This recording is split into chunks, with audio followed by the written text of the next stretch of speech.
Man, you straight from the south side. Mike, man.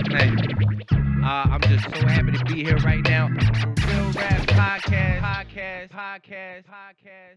What do you personally think? Because I know you've been on stage enough times to see however many New York comedians of varying degrees of professionalism, but let's say not superstar status, and the same for Chicago, not superstar status. What's the difference you see between the New York comedians and the Chicago comedians at, say, like a blue belt level? Yeah, I think New York, you know how everything moves fast there? It's like you're on the subway, they're very like, boom, boom, rapid almost fire. Militant in the style of their stand-up. Also, I feel like New York, the comics are like meaner. Like in a way that maybe they're not more mean, but maybe the Midwestern comics are nicer on stage. Midwest in general, the Chicago is the fakest, nicest place I've ever been. Oh, that's like interesting. everybody, from my point of view, right? Everybody has Southern manners. Okay. But it's because in Chicago, being impolite could mean you get shot a bunch of times. So everybody's like, please excuse me. Yes, ma'am. No, sir. Wow. Thanks a lot. Hey, wave you into traffic. Because they know if I let you into traffic and you don't give me the wave hand, I might follow you to where you and your family sleeps. That's so I never considered that. I was just being nice for the wave. I'm just being nice. Wow. Although sometimes in traffic, I'm actually quite aggressive. And I do know I could get... If someone tried, like a car yesterday, tried to speed to get around me in the left lane, but I was accelerating to an appropriate speed in the left lane, I was so offended, I hit the gas so I could speed up so that he couldn't get in front of me on the left-hand side. And then we both had a red light at the same time, and we're just both looking at each other. Like, he rolled down his window to look at me, and I turned to look at him. And that's dangerous, what I'm doing. The absolute worst qualities in the world come out on the road. That's maybe the South Florida in me, not the Midwest. High flip-flop energy. No, if anybody ever thinks that people are going to abolish racism, they've never been in rush hour traffic on 94. It is impossible. Like, whatever is in your way or causing you to slow down or speed up, you just hate that group of people. That's okay. I hate the vehicle. I take it out on the vehicle. Because I usually can't see the person, but I will say evil. It's like a Prius is everybody those Hyundai drivers. I don't know if it's them or the people who stole their cars, but whoever's driving them are driving bad. Probably at the top of my list are anybody that has stickers of their entire family lineage in the back of the van. Yeah, it's weird. I don't like them at all. If I had those stickers, I'd have like a lot of like jacked people. Just like stickers. Yeah, don't try to invade my house. I live with 20 jacked men and women. That's really the only way to do it, is really have extravagant stickers. You just have you have like 3 dads, 1 mom, a giraffe. Yes. An intimidation tactic, really. Who is this person I'm following? Yes. I have to know. It's like, I think they're polyamorous. And collectors of exotic animals. Yeah, why are there so many adults? And pets, yeah. Florida. I have a question for you, too. Ma'am, please. How long do you typically record for? Usually about an hour until if the conversation starts to usually an hour. Is okay, about, cool. Is about good. I like to just know what the parameters. Sure. Will be here, Yeah, no, absolutely. Well, then I also, is this fun? Is this place? Yeah, of course. You think it's okay? These things are it's picking up they're the top sound. quality. That said, ladies and gentlemen, boys and girls, children of all ages, we are back. Another episode, Real Rap Podcast, with your host Mike Knight, of course, and one of the finest rising stars in Chicago comedy game, Miss Elaine Golden. As you know, gang, I'm gonna do better. I still don't know what episode we're on. But there's a lot. There's a lot coming out. It's gonna be coming out back to back to back to back to back. So whatever episode, it's somewhere in the title thing. And as you also know, me and Elaine have already been talking for the last hour and a half. So we're gonna get right back to our conversation. Please catch up. But did you ever do any comedy in Florida at all? Yeah, I did some open mics and some shows. I was there for just a little bit, and then I got out. It's hard to do stand-up down there because a lot of people just want to do like hard drugs. Sure, and then that segues perfectly into my next question: is why Florida is the redheaded stepchild of America? Why does Florida have the reputation that it does? I think Florida hate is not justified, actually. Because what do you think about us? What do you think about Floridians? Right, what's coming up for you? I think Miami is probably better than LA. People love Miami. Okay. The beaches, the vibes, but I don't participate in that part. This nose is way too big. Orlando, you have all the rides and everything. And then almost literally, just from my ears, everything else is some dude with an unkempt beard in flip-flops and a pet alligator just stealing everything from a gas station. Okay.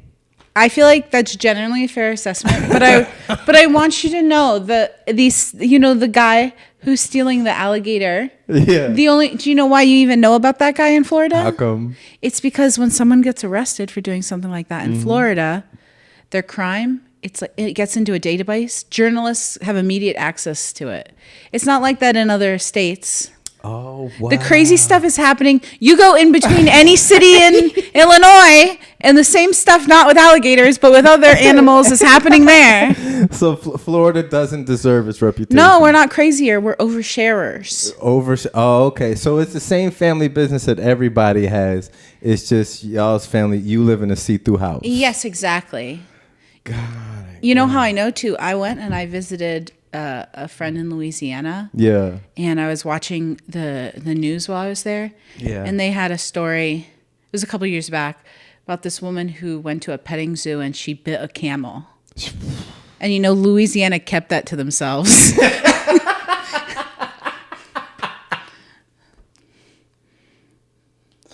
What possesses you? Oh my gosh.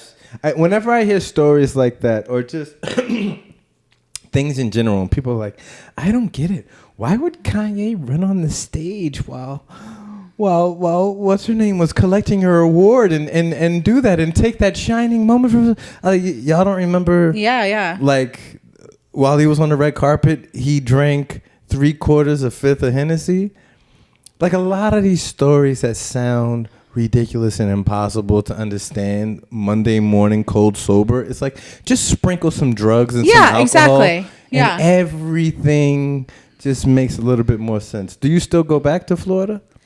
Oh, I'll go back to visit friends, but then my family, most of my family moved away. The rest of my family that's still there is they're like 6 feet under. There's no guest room. Oh yeah, no, I don't want to speed that along. But have you done the party scene? Like growing up in Florida, how close were you to the beach? Like what city were you in?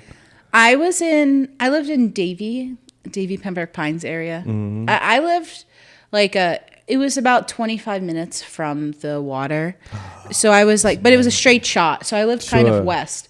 I lived maybe 15 minutes in the other direction from the edge of the Everglades. So I was closer to the swamp than I was to the beach. So you legitimately on your way to school saw like an alligator? Sometimes not. Occasionally there'd be a thing about an alligator winds up in a pool. Yeah, that's true. Because they were there. A lot of the land, honestly, west of where I lived, it was they dredged it up so they could make more land. Used to be swamp. And so then we're getting rid of the swampland. And they said, we'll put a school on there. Yeah. That's what my high school was a swamp. And they opened it my sophomore year. I go to the school. Summertime comes around. Yeah. The mosquitoes didn't get the memo. It wasn't swamp anymore. Of course, how could they? Hundreds of thousands of dead mosquitoes on the side of the buildings. They just came back in droves.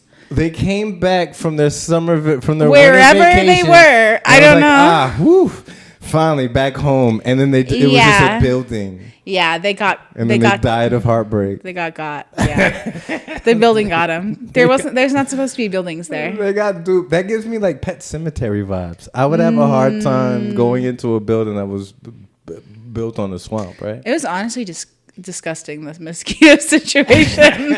It was really like, you ever gotta wear like a mosquito net to go to class? Crazy. Aren't mosquitoes like the number one like murderers of human beings all time in history? Yes, 100%. They got a lot of diseases.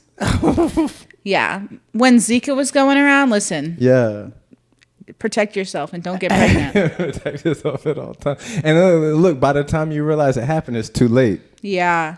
You just look down and it's, yeesh. And then how long have you been here in Chicago now? I moved out here in 2019, so it's been about 7 years. Wow. Okay, so you're coming into your career and a lot of like positive things. One of my favorite things about you is just a glow. Every time I see you, I'm just calm and I feel at peace. And I think about like Mr. Rogers and I go, there's something else going on there. He is pure evil when nobody's watching. There's no way. Oh my gosh, that's what you think of me? I mean, you're right, but you're not supposed to know. Oh man, you want to know my dark side? You're generally a positive person. Like just off vibes in general. If I never met you and I was that car that cut you off on the road and I looked over at you, I'd be like, hey, sorry, that was really my fault. You know, it's just positive vibes. But do you have? No, on the road, I believe in balance and to expend the energy it takes to just be like, ooh, man, I love being around her. Is there a darker side to you? Oh, I mean, for one, yes, the road, I'm a menace. I am quick to anger on the road. I don't have road rage within myself. I only have reactive road rage. Okay. So if someone acts wild around me, sure. I will match the energy. Of course. And I could exceed it. It like brings out this like deep anger within me. Yeah. There's a pressure build up and it's like, now you're the target. I didn't want to do this. Yes. Yeah. And then I think maybe it's maybe one of my other traits that I don't show very often is that I like things a particular way. So sometimes the judgments I have, they stay in my head, but I just stay judging. I don't like to say a lot of things I judge out loud. Sure. I have to be really close to someone for them to see just how critical I am sometimes being. Does that influence like your comedy, you think? Well, because you're very good on stage. Yeah, I think in terms of how I perform, I have a pretty strong work ethic, and sometimes I can be a little hard on myself. I have to be like a little nicer. But yeah, I think the way I see it, sometimes when I perform, the thing I'm most aware of after a set is what could have gone better. And then I work on those. But I've learned to gradually to take some of that critical energy and just like cut it even like in half. So I can appreciate it for like what I need to work on and then move on. That makes sense to me. But I was telling someone the other day just about this like judgmental part of me, and I remembered this thing that happened with one of my best friends since she got to see it, because when you know someone's still gonna love you on the other side of you being the worst. Yes. We went to Yellowstone National Park together, and we went and saw the geysers. That's where the like water like goes into the air. It's supposed to be like a huge fault line, that thing, right? Oh yeah, it's apparently a giant volcano under there. Like either between now or the year 4312, it's gonna just crack off and just like fall into the earth. Oh, I didn't know about that. Yeah, well, I don't. But just a huge fault line. But yeah, but along with California. But go ahead. I'm sorry. So we saw Old Faithful, which is like the geyser that's most reliably timed. Sure. And then when it happened, I was underwhelmed. I like I didn't realize just because it was reliable didn't mean it was like spectacular. So I was like, okay. I thought, and then my friend was like, that was incredible. I can't imagine it being any higher. And then I should have had food, but I was like, not even 1 foot higher. You can't imagine it being like that was a little bit higher. Where is your imaginative creativity that you can't imagine? Me, I was like, could have been double this, Sure. triple, quadruple. Yeah. It could have been actually awe-inspiring. I love that you were critical of Mother Nature. Just a natural phenomenon for thousands of years, and you're like, nah. I was prepared to be awed. There's parts of Yellowstone truly awed by. They have these like hot springs. There's colors in there. You didn't even think the Earth could do that. Oh wow, right. They're really incredible. It's like colors you only see on a computer screen. They're so vibrant, like these oranges and greens and blues. Yeah. And then you got to the geyser, and it's like, okay, that one's phoning it in. Sure. Well, maybe it's like the Rolling Stones on their 40th tour, and then just like, come on, guys, we've done this song over and over. Like, you might have saw him like he had just came out of like rehab for H and all that stuff, and he's just like, blow the geyser. We got another group of people here. Come on, guys. Yeah. It's like maybe the geyser would have been better if it was still struggling with addiction. Yeah. You know, yeah, whatever the geyser needs. Before the manager took all the geyser's money. Yes. And left him bankrupt and destitute. I'm sure he was just straight to the clouds. Yeah, real straight shooter. Yeah. You're seeing him. He's trying to pay back taxes and child support. Yeah, just going through the motions. It's like when you're weighed down by those pressures, you can't make your best art. No. And that's truly a lesson for all of us. So these days, and share as much or as little as you would like. These days especially, I'd say the last generation and a half has really championed mental health awareness. They have, and I'd love to get your take on this. They have apps now. I'm pretty sure like therapy as a profession is a growing industry. I would imagine, and it's more socially accepted, right? Like if you're just a masculine guy, works construction or whatever, it's not weird for you anymore. It's not taboo for you to be like, oh, you know, I was gonna go see my therapist or whatever, what have you. Yeah. Right. Which is phenomenal, because I do believe that helps out quite a bit of people in the right circumstances. Do you believe like the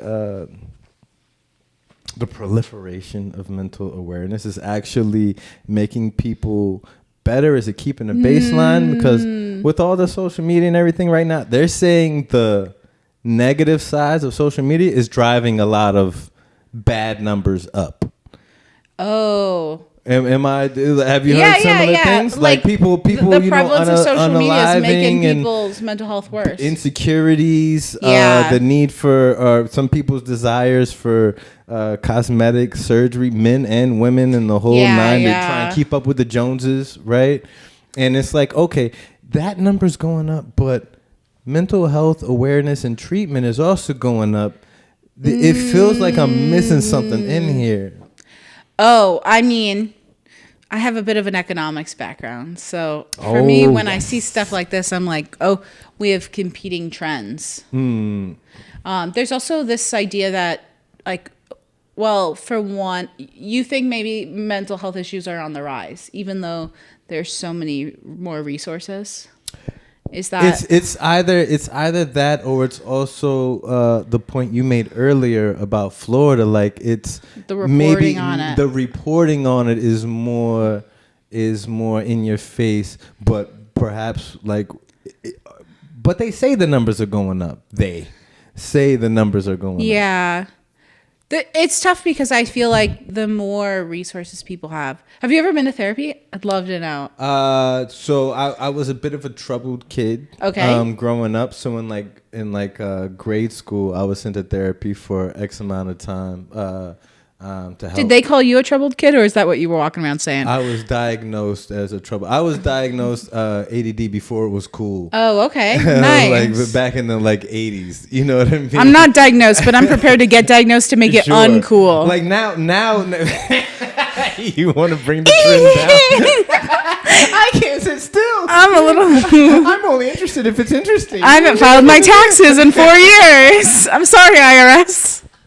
That's actually so true. I'm so sorry. With my TV on in a video game. Yeah. But and then there was a like another brief point in time recently where I was in therapy, but it was like conditional. Okay. So, but otherwise, I'm probably not going out there for myself personally. I usually just kind of, I guess, just sit on it and let it turn into like a dark cancerous growth. Oh, like old school gentlemen would have, or talk to like friends and family or something like that. Yeah, I don't think my thoughts are go to therapy if you need it. Mm-hmm. Main thing, a lot of what therapy provides is like a space to like work through things. Sure. So it can be one tool of many that help you work through things. Mm-hmm. I've been going to therapy for a long time. I'm not sure I've changed that much. Mm-hmm. So maybe. Well, having an impartial third party to like bounce your thoughts off of, I think that is absolutely valuable. Because sometimes, even if you talk to friends, family, relatives, whatever, it's like your predisposition to, like, we already have our relationship like together, so you're gonna give me a response based on the years I've known you, the we share DNA, like that's what you're gonna be. Sometimes I see the value in having like somebody that doesn't know you, just going go deeper, because everyone has an agenda. They want things for you, sure, and that's really true. Or some people, I don't know, they can't. It's nice to know things aren't going to get back to all the other people. That is certainly, because people like to talk. You think your friends don't talk, but they tell one person. That friend tells one person. The next thing you know, you're in a grocery store and someone's saying, "Elaine, why were you on that rooftop in your bikini? What made you get that tattoo?" Yeah. Wait, what? It's and. No, definitely in general. And after a while, I of course you get to know your therapist, and then they to a degree, I would imagine, get emotionally attached. But to go back to your economic background, if you venture to guess, why would the availability and people's like comfortability with being able to go to a therapist be on the rise at the same time the negative aspects? Or is therapy actually keeping the number lower than it would be without therapy? I mean, I gotta hope it is. Right. I gotta hope the therapists are doing their jobs. Doing something, right? I mean, a lot of people are messed up. I'll tell you that. In our little career field. Oh my goodness. That's the ticket to get on the boat. Oh my goodness. I became a comedian and I was like, okay, I'm gonna hang out with a lot of people going through it a lot. Yeah. I take it back to one of my. It's not too long after I moved to the city.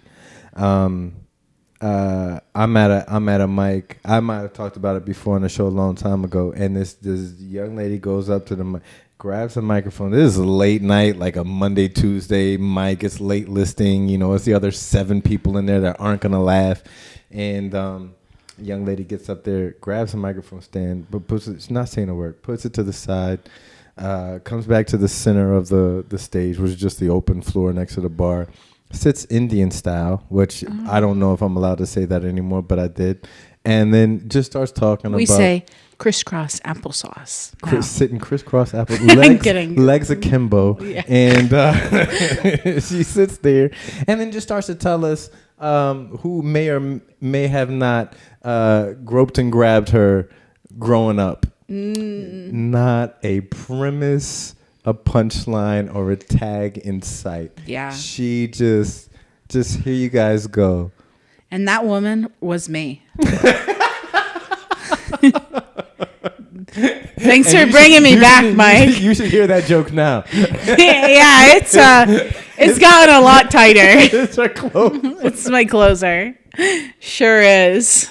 It really is a space. I mean, to be fair, when I started stand up, I started actually after like a pretty big mental health thing. I had a manic episode. Is that something that that's always been there? Was it it was a surprise. No, I didn't know about it. Oh, it just happened. Like a Tony Soprano panic attack kind of? Yeah, exactly. I heard those are terrifying.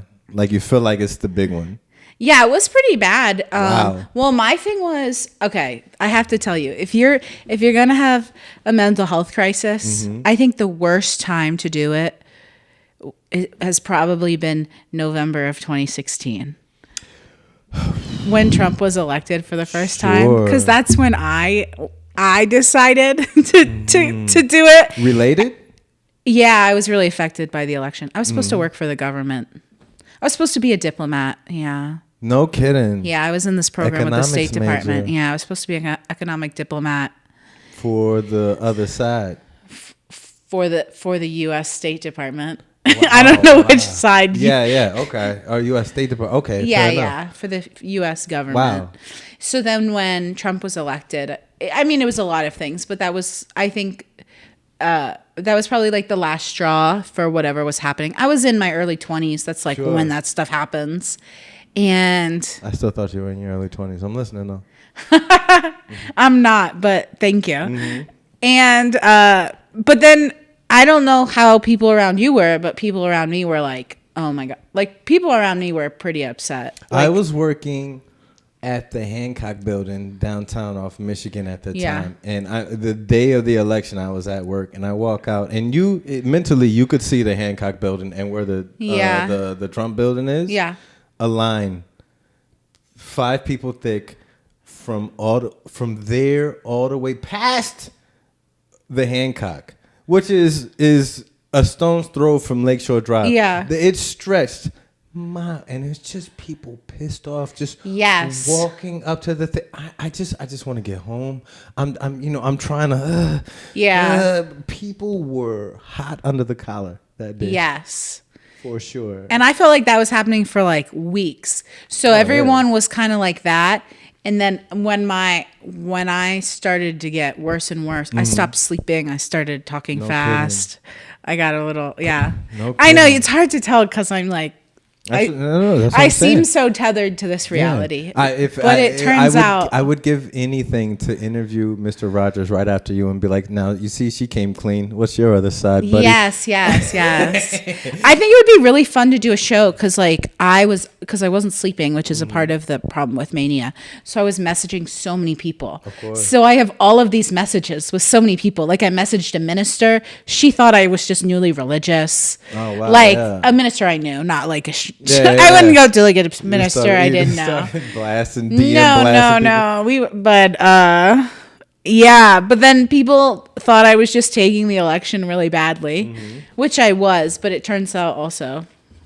And it had a direct impact on the career, because that's not a job, that's a career field. That's the next 20 to 40 years of my life are planned. I'm gonna retire with 7 figures in the bank account back in Florida fighting gators. Exactly. I would have gotten my own gators. You would have had baby. Yeah, my contract was for 5 years. So after I finished grad school, I had a minimum of 5 years that I had planned to give to the State Department.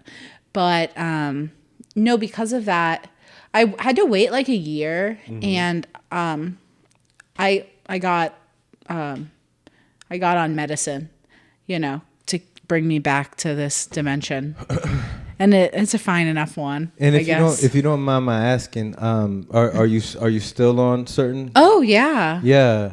I'm very fortunate. So I feel like a lot of people. So I technically have a bipolar diagnosis. Okay. Because if you ever have had one manic episode, that's the diagnosis they give you. Yeah. So I'm very fortunate that with taking medicine, it's been like a decade now that my mental health has been pretty pretty good, pretty even keel. I've had a few blips, but I'm very fortunate because a lot of people who deal with like extreme mental health stuff, they can't find something that works for them. So knock on wood. Sure. That's so dope, and I love to go back into this with you if you don't mind. That said, shout out to the people that work government jobs or in whatever branch of political atmosphere. I had an acquaintance I knew back in the day, and she I think she was working for like a congressman or a senator, and every 2 years you don't know if you're gonna have a job. No, yeah. And it's like, that is insane. Like, to just like, I hope my person wins again so that I can keep paying my bills reliably. Yeah. Either they win or someone else wins who likes what you do.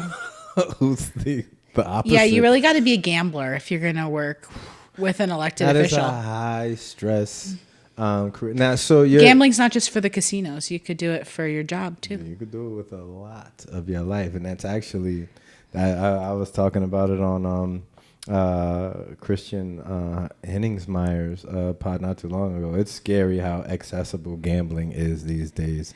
It's really bad. It is extremely bad. You heard of that person who bet on the ousting of Maduro? And was like had insider information. I think so. Did you see the one with the guy that bet on the forecast temperature and then snuck to like the weather sensor of whatever town he was in and held a hand dryer up to the thing, made $38,000. But got arrested for insider for on manipulation. Camera. I didn't follow it past that. Oh, the attention spans these days. Yeah, I was like, oh. Yeah, this betting on things that can happen. How boring is your life that you need to bet on these things? I just don't understand. It's there. It just makes it so easily and readily available to you. Yeah, it's crazy. You gamble like an adult and get a college degree. Because that's probably not going to pay off either. Not at all. To get back into it, so with a diagnosis of bipolar specifically, the first thing that comes to mind is I'm thinking Kanye West, who reportedly has been diagnosed with the same thing, right? That is also what I've heard. Okay, and when I look at it, I used to. So my pop gets migraines. Okay. Or you might know people from your past that might have mental health conditions or just something going on, right? Angina or something like that. And from the outside observer, like if you, God forbid, lose your pinky in a lawnmower accident, I can see that. Yeah. I can identify, I can empathize. It's like, hey, catch this ball. You go, I don't have a pinky. I dropped it, right? But if you have migraines, you're like, you don't understand. There's a train burrowing through my brain right now. Close the curtains, please. Don't be loud. Light will make me throw over my shoes. You know what I mean? Mm-hmm. It's like, I don't see any difference. It's hard for me to sympathize. Yeah. So when I see, say, Kanye, he's on TV, he's acting wild, he's doing whatever, he's making music about God knows whatever topics. He's dressing up as wild character. He has song titles that you're like, well, and then one of his handler goes, he hasn't been taking his meds. It's hard for me, outside observer, to sympathize. I'm just like, you're a jackass, you're a bummer. I don't want to be around you. You would make me sad if I had to talk to you for any amount of time. What am I getting wrong about the empathy, the sympathy? Oh, why can't you control yourself? Like if I was mad, I'd be like, why can't you just control yourself? I think there's two things. One, there is like a genuine loss of like impulse control. There's like there's certain things that happen. The other thing, and I don't know if this is fully true, so I like to admit that, but I don't like, even if you're in like if you're experience something like psychosis or like you're having thoughts, I think it often amplifies the thoughts and beliefs you already have. Sure. So when someone expresses like a really strong like opinion that's hateful or something like that, or they do certain things that are like mostly a lot of hate. Like, mental illness doesn't give you that. It just amplifies whatever's in you. Sure. So it's like if you're saying things that are, and I mean, I don't know. When I was manic, I was like, we got to bring everybody together. We need to, we got to build bonds and bridges. And like, I was like, we have to. So I don't know if it's just me, but like, I mean, I was like, I mean, I yelled at some people, but I was like, I was yelling at people like, you're not caring enough.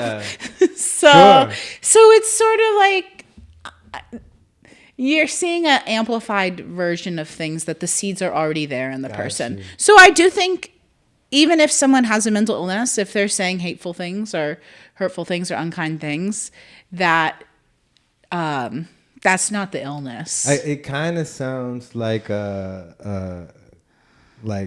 alcoholism, which I stopped drinking 8 years ago. So it's problematic to say this now, but growing up before things were out in the open, Bill Cosby himself was one of my favorite comedy hours, especially when I was young. I've seen it a trillion times. And he one of his jokes in there was like, he's kind of just diagnosing like drugs and alcohol and their different, whatever. And he goes, alcohol amplifies your personality. And he says, yeah, but what if you're an asshole? Yeah. Because, I mean, people will say, there's truth in wine, or, alcohol will set you free and you'll be the realest version of yourself. But in my mind, as a recovering alcoholic, I'm like, yeah, but you're also drunk. Yeah. You're not exactly thinking your finest thoughts. You're not in your best decision making time period ever. So yeah, it's gonna drop the barriers on what's in here to what's coming out of here. Yeah. But you're fucking drunk, so you're not thinking about the same. I think that's a really good comparison. Yeah. The inhibitions are down and it gives a space to amplify. And also then there's like more, And it's also opening different doors in your mind that maybe you're like, oh, keep out. This room's a little messy. Yes. 100%. Kind of not getting away from it, but along the lines of mental health, who do you think has it worse? The people who are on social media going, look at my life, look at my body, look at my yacht, look at my car, or the people who are watching that going, I need that in my life. Like, how can I live up to that standard? Yeah, I think it's a toss-up. I think both of them can have it pretty bad. I feel like sometimes when people, if you've made it really far, you have a yacht, you have all of these things, like you largely get there by feeling like what you have now is not enough. Who's that bald British light-skinned weirdos? I'm on the alpha male. I know how to. Oh. He has like a brother. He's bald-headed. He was the belle of the ball like a year and a half, 2 years ago, and I think he was in like Romania. Tate. Oh, Andrew Tate. I don't know what's going on with them now. I don't think a lot of good stuff. Like anytime I've seen him pop up lately, it's like, it's not good news. I truly don't know what he is up to. I don't. But the simple fact that he's not being force-fed on my timeline must mean not the best. Yeah, that he doesn't have a bunch of good stuff going for him. And it feels like him as an example. The first thing that popped into my head is like, he came out with, of course, all of these. Look at this. Check out them. They're with me. I'm the biggest. I'm the baddest. I'm the boo boo boo boo boo boo. I don't know why I'm doing Jason Statham. That's the only. I'm the biggest. I'm the baddest. And it's like, once you hit a certain peak of outdoing yourself, it's like, now what? Even taking it back to Kanye, it's like, all right, you've just dressed up as this and made a song that's that. How are you going to outdo yourself now? Yeah. Right? Sometimes you got to stop and just be like what you've done. Or do something worse. Not a lot of people are letting themselves lower their standards. Embrace your inner villain. Yeah, just drop it down. Or just put something out. Not as good. Have a slightly worse car. Switch it up. Yeah. You're right. See how it feels. Like once you've had all the yachts and all the Rolls Royces, it's like come out in like a used Tahoe. Call it an immersive experience. Yeah, I'm just like you guys. That's what I'm doing now. I'm in the just imagine the world in the future where you have it all, and then you never get to come back to what it's like now. But you get to be there now. You get to go to the grocery store and no one knows who you are. So you appreciate it now because future you won't honestly, be able. I'm kind of working that out on stage now, talking about because I have not seen the Michael Jackson movie yet. I do want to go, but I'm not in a super duper rush because who goes to the movies anymore? I know. Like for what? And although growing up, my childhood, like that's a big deal going to the movies. Yeah. Well, that was all you had. Yeah, all that I had. So many years ago. Paper planes and the little crank arm cars. Yeah. I know only the paper. Will and Orber Wright hadn't yet done their thing. That was a big day when I made it through the newspapers. We were all sitting there like, we can fly. So now? true. Yeah. When that telegram reached you. Hello, operator. Please pass me through to North Carolina. I heard some big news.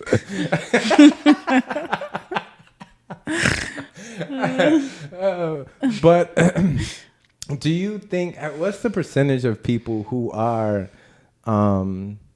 presenting themselves as that are actually happy with their lives from the outside looking in? Oh my gosh. What is that in a person's brain that's like, now Mark, I won't speak for you, but I'm trying to elevate my status in the entertainment game. To say like, I'll post clips from this podcast. Yes. I'll post clips from my comedy. For what purpose? I want more people to tune in and hopefully vibe with my brand of comedy. Yeah. And I hope that grows to a point where I could sustain a life off of entertainment alone. Yeah. Right? And so who am I to judge somebody that's like, I'm going to dress in a bikini. I'm going to show you my new lip gloss, this dance move, this car that I'm in, take a picture of my dinner at the fanciest Miami restaurant. But am I wrong? Am I being a D-bag for looking at them doing essentially what I'm doing, but they're just not getting on stage telling jokes? They're doing their version of it. You're judging them for what they're doing?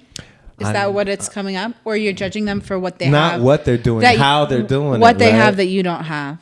I'm judging how they're going about it. How they got what they got. Yeah, and I'm looking at them like, well, they have to be miserable because they're just showing off their beach body and their car and their fancy dinner. And I'm over here trying to think of something funny to say.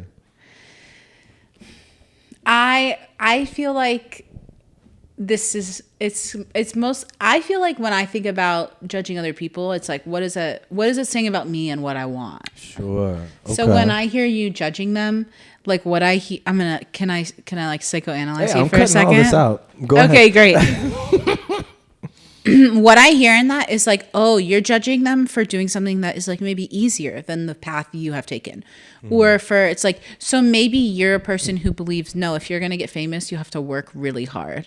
And all they're doing is X, Y, and Z. Sure. And this could be false, or maybe you're like, if it's unfair that they have a fat ass and I don't, so I can't shake my fat ass, and get fame that way. Like either like easy way out or jealous. Like it's like I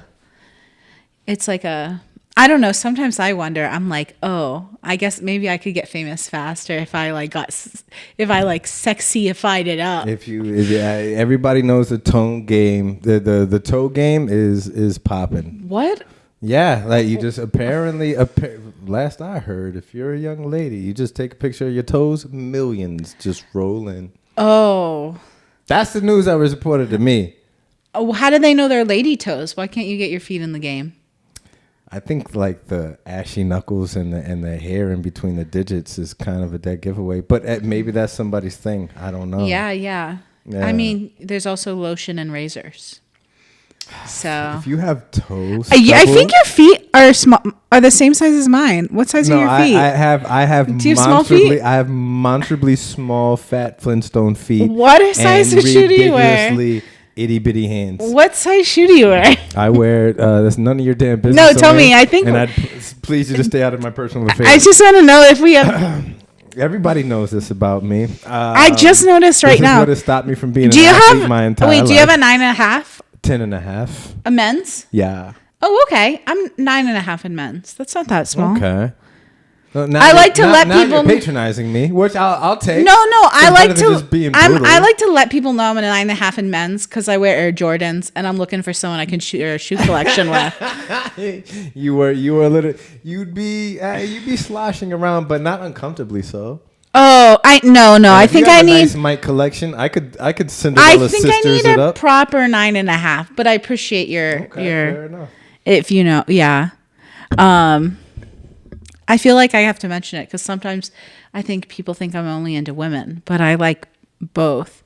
But then I wear my Air Jordans, and they're like, someone told me they were like, it's great to see a classic lesbian. And I was like, what? I haven't even talked about dating at all. Wait a minute. Just one question. This is just for my personal my personal edification. Do you own a red and black lumberjack outfit of any type? Yes, I do, but I don't wear it. It was gifted you to just me. have it because you have to. It was gifted to me, yeah. Because you can't be accepted in the coalition. Yeah. It's you have to keep it in the wardrobe. That's the requirement. I actually lost my license. Yeah. And I couldn't find it, and I didn't get it replaced, and it was becoming this issue. It was like 6 months later, found it in that red and black the pocket of that red and black lumberjack jacket. Yeah, when they handed it down to you in the ceremony, I'm sure you had to identify yourself, and then you just forgot it was in there. Yes. So funny. Exactly. Yeah. I did forget. Yeah. Hell yeah. Like if for that does that make it easier or harder to date, would you say? Oh my gosh. I don't know what's happening with guys, but the guys are just not. That's like being reported on that. I think video games and being secluded has gotten so comfortable, so easy, so like acceptable that guys are like, vagina shishmina. Oh, well, then the ladies will take care of it. I do feel bad for women who only date men because, like, sometimes when the guys are just being, you go on a date and they're like not carrying any of the conversation. It's like I didn't even know they still made those. Condom dates? No, girls that are only into guys. They're out there. Yeah. Yeah. Wow. Yeah. That's not amazing. in comedy. Every woman in comedy is bisexual. Yeah, that's the universal icebreaker. I don't know why. I don't know if spending hours at open mics for years watching men talk freely turns you bisexual. Possibly. Or what? This would possibly get me canceled if I had more subscribers, but I think it's kind of on par with like the WNBA. You just assume. And if there's probably going to be a few outliers, but for the most part, you just go, right? No, it's so true. I feel like every woman in comedy is bisexual. Yeah. And the rest are on their way.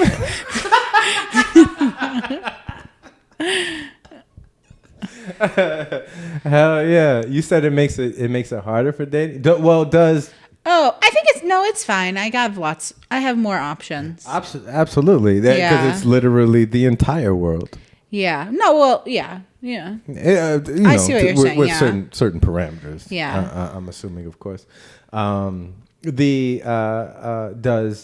dating apps make dating easier or harder? Oh, I think for me as a woman, it's easier. I also like them I am because asking like a woman. Yeah. Yeah, for guys it seems kind of hard. For me, I like it too because I was always larger growing up, so then I never knew. Sometimes dating apps are nice because people have already opted in and they're like, I like what you look like. I want to go out with you. So for me, it almost makes it like if I'm out in the wild, and then there's like we live in the Midwest, but I grew up in South Florida. In South Florida, people look different. Sure. I kind of look like Midwestern here, but in South Florida people looked very like South Florida-y. Like Miami was, I went to college in Miami, and Miami was Miami-ing. So then it's like with dating apps, people see it and they're like they want it, and so then I show up and I'm like, I know you like what I got. Sure. So then it makes it easier for me. Usually if I'm hosting, right, and I'll ask, hey, you guys are together, how long you been together, how'd you meet? And every time somebody says, and most people are a little guarded on that. It's probably a 50-50, like, we just met, asshole, how? And we met on whatever.com. Hinge or whatever. And it's like, we're in 2026. It's a standard now. Like, it's a regular response. You don't have to be cheeky about it anymore, right? Yeah. But then I always ask, because typically it's going to be the guy is the first interaction is on the guy, because that now is the approach. Cyberspace is reality at this point, right? And I usually ask the guy, and it's like, well, what was your first? Like, what did you put out there? Yes.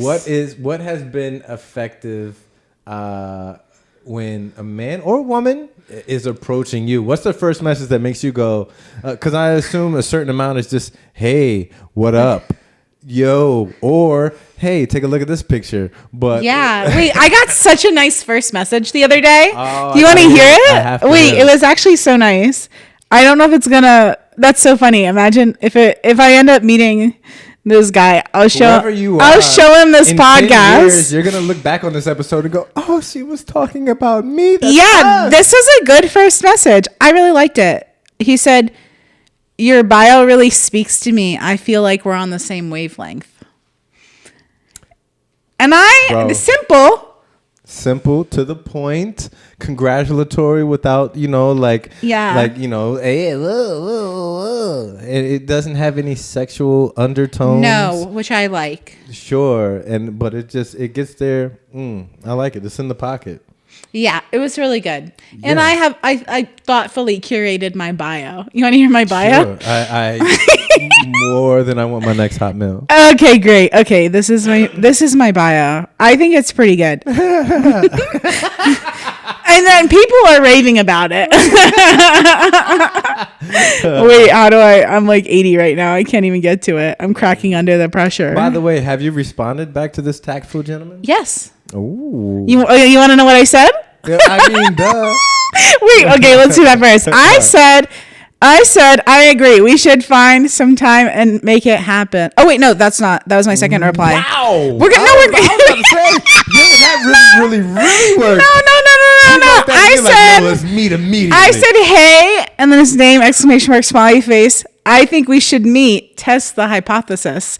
And then there's a little, magnifying glass. The inspector face? Oh, wait, it's not inspector. Oh, it's the one with a chemistry tube. See if there's chemistry. Oh, wow. And I said I said test the hypothesis because my bio's kind of nerdy. So this is what I said.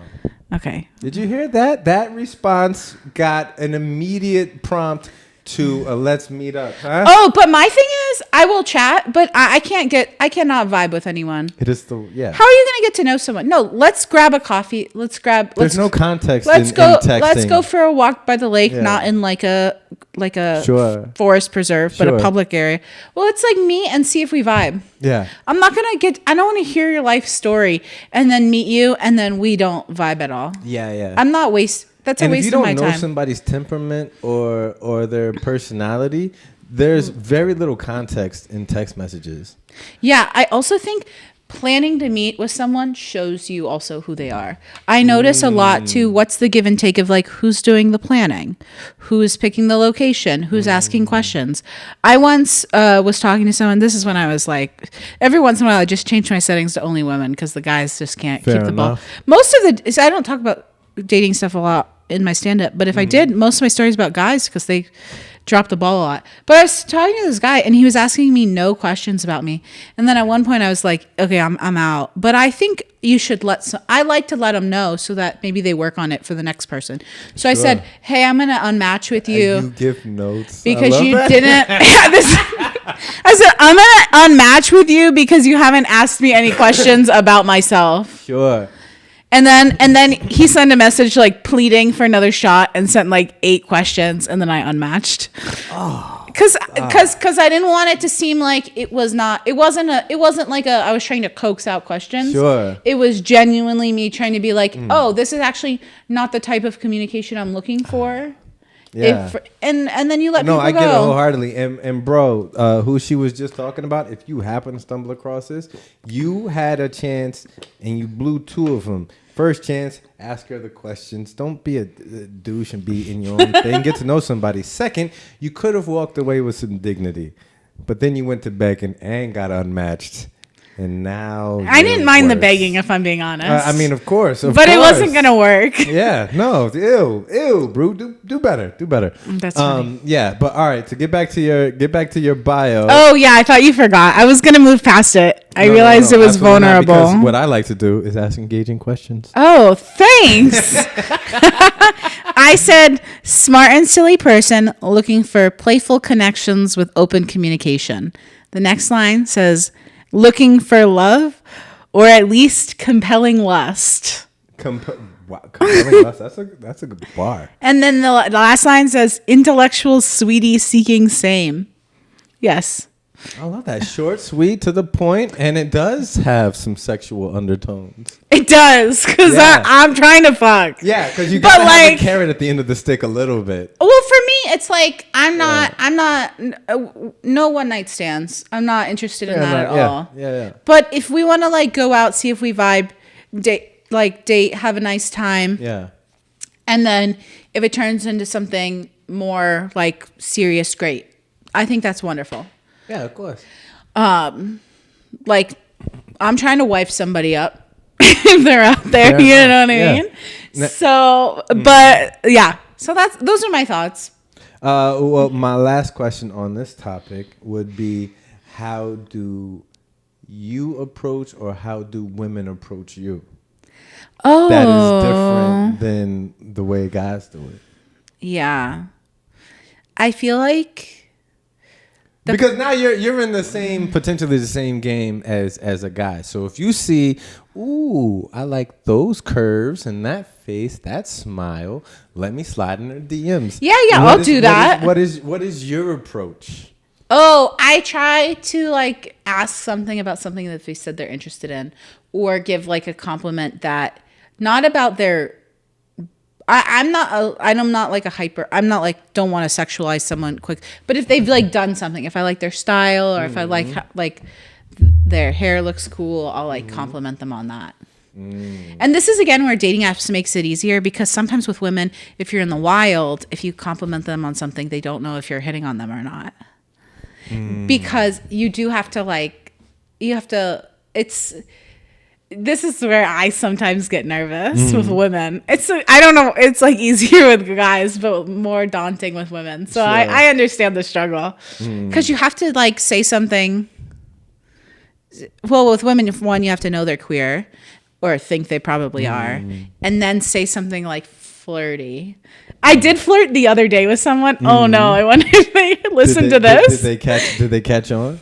I don't know, but I was at a gathering. You could call it a party or something. No, sure. I could tell by your flippantness that this gathering is probably in an overlapping social circle. I'm done. I'm done. It's over. I probably know of whom she speaks. We're done. I mean, I definitely We're done. Story is over. I definitely know one person in particular that she hit on some time ago, which is wild. Wait, that's so funny. We're gonna move to that because now that you've called me out on this, I'm not sharing any more information.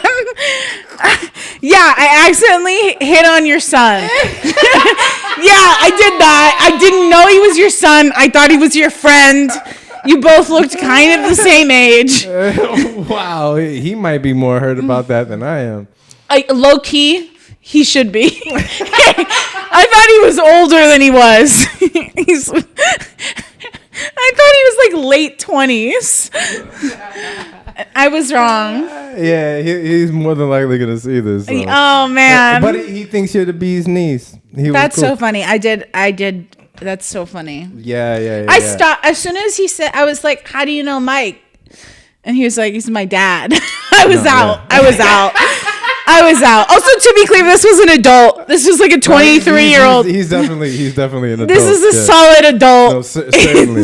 Okay, great. The goofy part is when I walked off the stage, I was like, "Hey, we all going next door to go grab pizza, or whatever." And y'all was talking and just vibing, and he was just like, "Yeah, okay."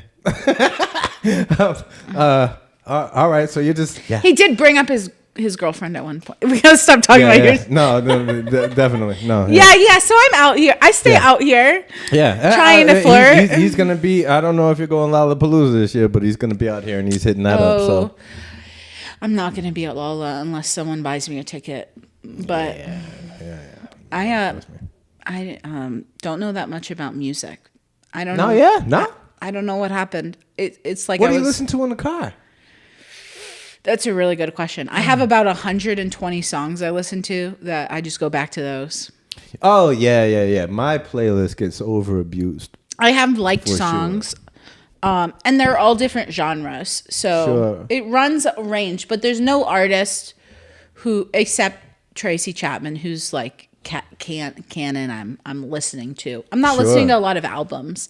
I find one song that really resonates with me, and then I play it until the end of my life. I do that religiously. I find a song that I just recently rediscovered, and it got put for whatever reason. My whole aura was like, this is our song right now, and I've played it ad nauseum since. Is Frank Ocean Nights. Oh, nice. Yeah. But I'm not to speak on the song. It's just one of those I have whatever that is. No, speak on it. And I'm not sure. I'm not the only person. But if a song hits me, I just for days. It's like it goes into the right sometimes crevice. For weeks, right? And then it.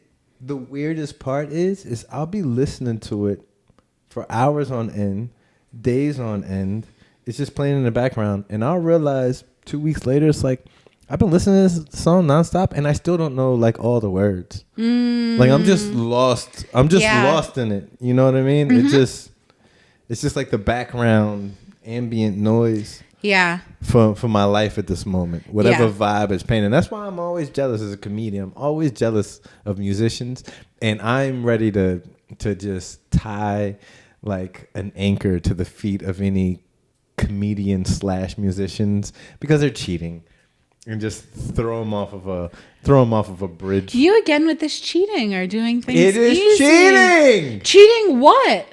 Because it's more talent than I have. Oh, okay, fine. That's fair. All right, so I admitted it. Now what? What's next? That's all right, boom, it's out there. Okay. Yeah. Beautiful. Yeah. All right, there you go. Because music ties into your soul, right? Comedy ties into your brain. What they're about to say, that's ridiculous. Ha ha ha ha ha ha. Yeah. Music is like it's a far soundtrack superior to your life and emotions. Yeah, it's so true. You know? Yeah. So yeah, it's just a cheat code for anybody that can do both. I recommend it for anybody that's out there. If you really want to stand out, get good at a guitar or something, and then tell a joke. And You know Spotify Wrapped? Yeah. The last 2 years, my top artist, I haven't known who they were because it was one of those things where I found the song and it became the background to my life. And then it said the name of the top. You know, when you go through it tells you your most listened to artist of the year. I was like, I've never even heard of that guy. Fair enough. Yeah. Very similar for my last one. It's an artist. I discovered she did somebody used her hook for like a rap song. And then I was like, oh, I love that hook. Let me find a real artist. I'm notorious for that. If I hear somebody using a thing, let me hear the original. Yeah. You know what I mean? And then I found it, and then I fell in love with the song. But I don't really know much about the artist. And then I saw my Wrapped, and it was the number one by miles. By miles. It's like an R&B song, and then everything else was shoot him in the face, murder, murder, murder music. Ah, yes, to wind down to. Exactly. Yes. You know? And then just this one, pillow between your legs, sleeping. Mm-hmm. Song. Yes. And it's like, all right, fair enough. Oh my goodness! Well, this has been tremendous. Yes, great chatting with you. I've thoroughly enjoyed it. We got to know you quite well. Yeah, you did. Do me a favor, Elaine. Let people know how they can find you. Anything that you got going on coming up, anything that you want to put out there and promote, please. Yeah, so you can find me on all of social media at The Golden Elaine.